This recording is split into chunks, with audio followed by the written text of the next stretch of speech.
നിക്ഷിപ്തമാണെന്നാണ് വിശ്വാസം. മൂദ്രകുന്ന ഭഗവതി ക്ഷേത്രത്തിന്റെ മറ്റൊരു പ്രത്യേകതയാണ് ക്ഷേത്ര ഗോപുരത്തിന് പുറത്ത് തെക്കുഭാഗത്തായി കാണുന്ന ഈ ജലസ്രോതസ്. ഇതിന്റെ ഐതിഹ്യവുമായി ബന്ധപ്പെട്ട് ഒരു കഥ തന്നെയുണ്ട്. അത് ഇങ്ങനെയാണ്. ദേവിക്ക് എന്തോ അനിഷ്ടം തോന്നിയപ്പോൾ ചട്ടുകം വലിച്ചെറിയുകയും അത് വന്നു വീണ ഈ സ്ഥലത്ത് ഒരിക്കലും പറ്റാത്ത ഈ കുഴി രൂപപ്പെടുകയും ചെയ്തു. അങ്ങനെയാണ് ഇതിനെ ചട്ടുകുഴി എന്ന് വിളിച്ചു പോരുന്നത്. ഓം ദേവി ചിന്താമണി, ഓം ശ്രീദേവി മന്ദാകിനി, ഓമെനും ദേവി ദാക്ഷായണി, ശരണം ശരണം നാരായണി.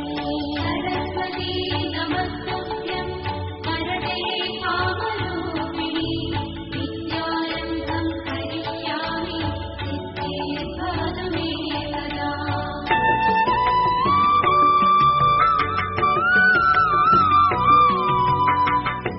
ക്ഷേത്രത്തിൽ നിന്നും വടക്കുവശത്തേക്ക് 128 പടികൾ ഇറങ്ങിക്കഴിഞ്ഞ് കാണുന്ന ഈ കുളമാണ് പ്രധാന തീർത്ഥക്കുളം. കൂടാതെ 3 ദിക്കുകളിലും ക്ഷേത്രത്തിന് തീർത്ഥക്കുളമുണ്ട്. അതിൽ 2 എണ്ണം മാത്രമേ ഇപ്പോൾ നിലവിലുള്ളൂ.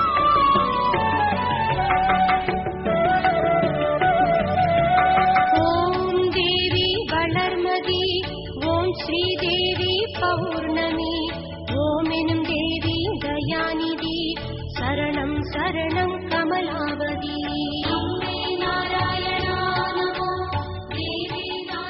ഈ കുളത്തിലെ തീർത്ഥജലത്തിന് ത്രിവേണി സംഗമത്തിന്റെ പരിസ്ഥിതി ഉണ്ടെന്നാണ് ഇവിടുത്തുകാരുടെ വിശ്വാസം. ക്ഷേത്രത്തിലെ അകത്തെ ആവശ്യങ്ങൾക്കും അഭിഷേകം മുതലായ കാര്യങ്ങൾക്കൊക്കെ ചിറയെന്നാണ് വെള്ളം എടുക്കാറ്. അവിടെയാണ് ആറാട്ടും വിശേഷമായിട്ടുള്ള ചിറയാണ്. ഭഗവതിമാരുടെ സംഗമസ്ഥാനം കൂടിയാണ് കുന്നത്തമ്പലം എന്ന മുതിർകുന്ന ക്ഷേത്രം. തിരുമാന്താംകുന്നിലമ്മ, പന്തല്ലൂർ ഭഗവതി, അറ്റകുറെ, നറുമധുര, മുത്തലത്ത് നന്മാവിൻ എന്നീ ക്ഷേത്രങ്ങളിലെ ഭഗവതിമാരും പൂരം ഉത്സവനാളിൽ ആറാട്ട് കുളിക്കാൻ ഇവിടെ ഒന്നിച്ചെത്തുന്നു എന്നാണ് സങ്കല്പം. തീർത്ഥക്കുളത്തിന് സമീപത്തായി പടിഞ്ഞാറ് കരയിൽ കാണുന്നതാണ് ചിറക്കൽ ഗണപതി ക്ഷേത്രം. ഇവിടെ അഭീഷ്ടദായകനായിട്ടാണ് ഗണപതി കുടികൊള്ളുന്നത്. കാര്യസാധ്യ പ്രാർത്ഥനയോടെ ഒറ്റ, അപ്പം എന്നീ നിവേദ്യങ്ങൾ കഴിക്കുന്നത് ഗണപതിക്ക് വളരെ വിശേഷമാണ്. ആ ചെറിയോട് അവിടെ തന്നെ ഒരു ഗണപതിയെ പ്രതിഷ്ഠിച്ചിട്ടുണ്ട്. ചിറക്കൽ ഗണപതി എന്നാണ് പറയുക. എല്ലാ വിഘ്ന നിവാരണങ്ങൾക്കും അഭീഷ്ടമായിട്ടുള്ള ഗണപതിയാണ്. അതേപോലെ കുന്നത്ത് ഈ ഭഗവതിയെ കുറിച്ച് പറയുകയാണെങ്കിലും എന്ത് കാര്യങ്ങളും നമ്മൾ മനസ്സിൽ വിചാരിച്ചാൽ നടത്തിത്തരും. ഭക്തർക്ക് വേണ്ടി അനുഗ്രഹങ്ങൾ ചൊരിയാൻ വേണ്ടി കാത്തിരിക്കുന്ന ഒരു ഭഗവതിയായിട്ടാണ് ഈ ദുർഗാഭഗവതി.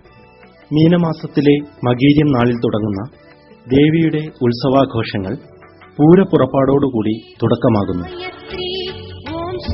ഉത്സവത്തിന്റെ പ്രാധാന്യങ്ങൾ പറഞ്ഞാൽ 3 സമ്പ്രദായത്തിലുള്ള ഉത്സവങ്ങൾ പറയും. ധ്വജാതി, പടഹാതി, അങ്കുരാതി എന്ന് പറയും.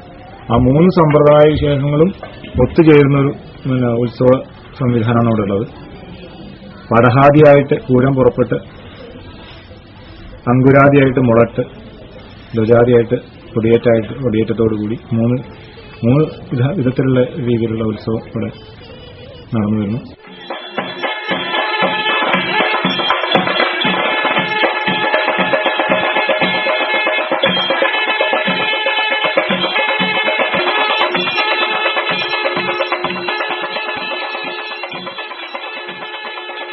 ദേവിയുടെ കാഴ്ചശീവേലിയാണിത്. പൂരത്തോടനുബന്ധിച്ച് 7 ദിവസവും കാഴ്ചശീവേലി നടത്തിവരുന്നു.